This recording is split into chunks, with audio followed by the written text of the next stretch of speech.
This is my best teams video for Ultra League Premier Cup. Overall, this format is gonna look kinda balanced, it is gonna have a lot of Excel invested Pokemon throughout the entire meta, and we're gonna cover in total 4 of those teams, analyzing their biggest assets, their core breakers, and how to strategize each team towards your advantage. As always, before you go, leave a like and of course leave a comment because it really helps the algorithm promote this video here on YouTube. And now without any further ado, cue the intro.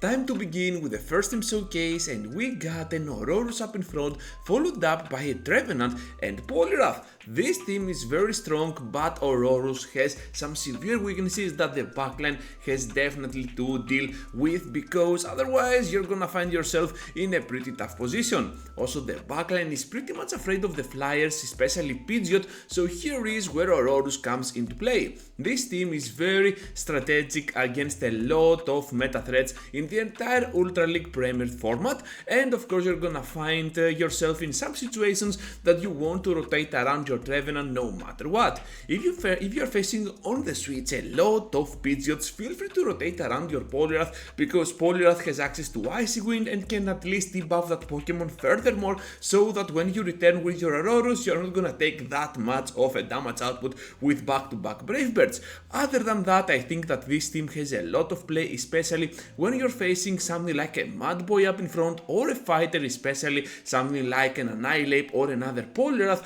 because here is where your backline can come into play pretty clutch, able to protect from those threats your Aurorus, having a lot of coverage against those Pokemon. And of course this team will excel even more if you have the best lead ever up in front, which is something like a flyer for sure, which means that their backline might be kinda weak to your own backline, so you have them on the check and mate for that chess mind battles. As a core breaker, I have listed over here Jellicent, and that's mainly because of this Pokemon having access to Shadow Ball and Surf. With Surf back to back at least, it can threat your Aurorus out of existence, but still it is gonna be kind of a soft loss for you, because after one Meteor Beam they're gonna be left with no choices but to block your second move, because the second one has to knock them out no matter what, and in the process you can get a lot of boosts with your Aurorus, so under shielding this is absolutely a playable scenario. But if I were you, I would stay in there with Aurorus,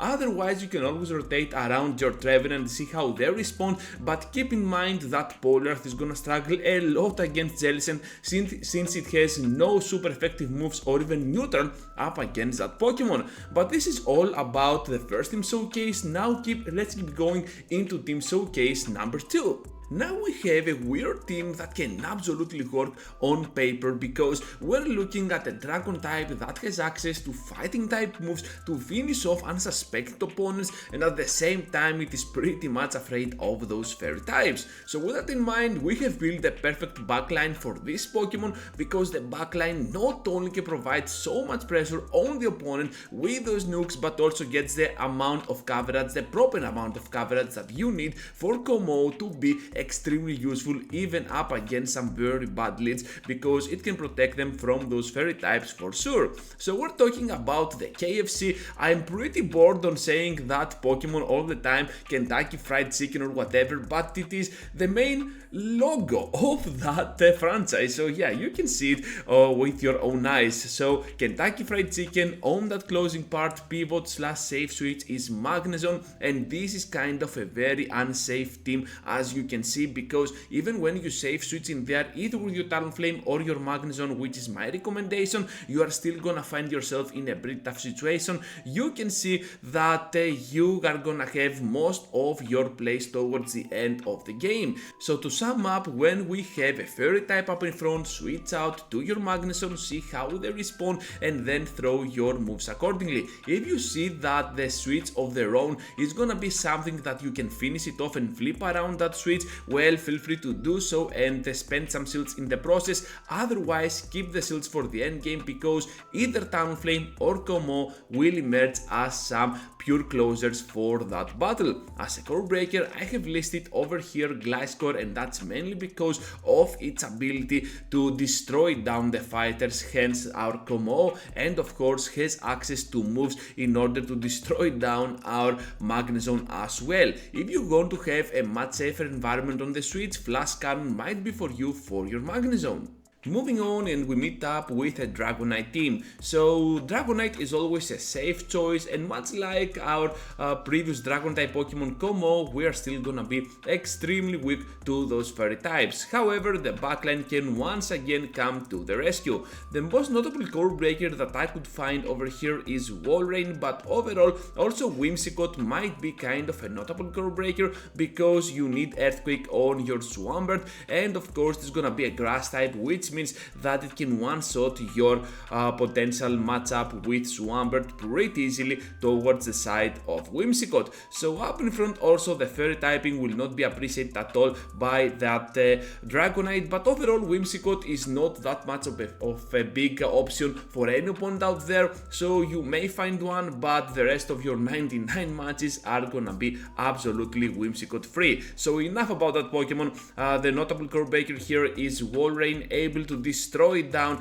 with its icy moves our Dragon type up in front, and also has Earthquake for our Tentacruel. Not only that, but also it can have a soft win up against our Swampert, so there goes that. It is all around using synergy to overcome the obstacle of Walrein, and if you want to secure that Walrein out of the battle, you can either sacrifice your Dragonite up in front by grabbing a shield in the process with a potential superpower, or just go ahead and bring as a safe switch on that Walrein lead your Swampert and see how they respond. Overall, you need your Scald on your Tentacruel to be extremely useful with this team, but I recommend going for your second move, not with Blizzard like I do over here, but with Sludge Wave, because it will give you a lot of coverage against water types, and seeing that core breaker with Walrein over here, you definitely need that extra coverage that you can get with that Sludge Wave. Into the final team showcase now, and we got a Feraligatr team. This Pokemon is super good since it got Shadow Claw this season, and now with Hydro Cannon being its legacy community day move, pretty standard for a water type starter Pokemon, alongside Ice Beam is gonna be your main moveset. Do not go for Crunch, you are not gonna need at all, while Ice Beam is gonna help you a ton against grass types, and also it's gonna give you coverage against the Flyers, which is pretty great if you ask me, and especially up against Pidgeot, which is another coverage that you're gonna check with that Ice Beam, and you definitely need it since we got Annihilate at the back. Annihilate is gonna emerge here as a pure closer alongside the help of Dragalge. Sometimes you want to save switch in there with your Annihilate. You're gonna see that in situations like this Grident on the core breaker stuff, you might want to have your Annihilate towards the end game, but if they save switch in there and you want to counter switch them with your fighter, well, feel free to do so. You do not have to always keep your Annihilate as the closer, because you still have a pretty strong and safe Dragon type Pokemon for that ending game, and that is Dragalge with either Gang Shot or that Outrage, which is my recommendation, but if you feel kinda spicy, go for the Gang Shot. By all means, you can have the upper hand against your opponents, especially when shields are down. Not only that, but we also have the updated Aqua Tail on its moveset, which means that Dragalge is gonna be much safer than ever, and being part poison means that even those fairy types are not gonna wall it completely down, so you are gonna have all the time something to throw up against your opponents. This team is very strong. This team will struggle a little bit against Grident, but you can already see that you can overcome this obstacle without spending any sweat at all, just with a little bit of rotation between your individual picks. That is gonna be all for today, trainers. Before you go, leave a comment, like this video, become a subscriber if you are new to my content, and over here I have 2 more videos to continue your Ganeto journey here on YouTube. With that said, thank you for watching once again, and I hope to see you all into the next one.